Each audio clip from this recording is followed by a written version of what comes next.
Phone দিও বলে বাবা আমার গাড়িটা আমাকে দিয়ে দাও, তুমি অন্য চেষ্টা করো। জিজ্ঞাসা করলাম কেন চাচি কি হলো?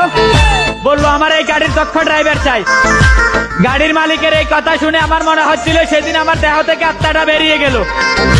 দুর্ভাগ্য, কিছু করার নাই, শখের একটা গাড়ি ছিল, তাও মহাজন আমার কাছ থেকে কাইরা নিল।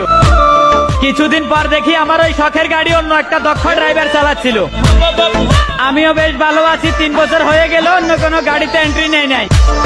হঠাৎ এক আচমকা খবর আসলো আমার কানে, ওই দক্ষ ড্রাইভার নাকি 3 বছর চালিয়ে গাড়িটার চাকরি ছেড়ে দিছে।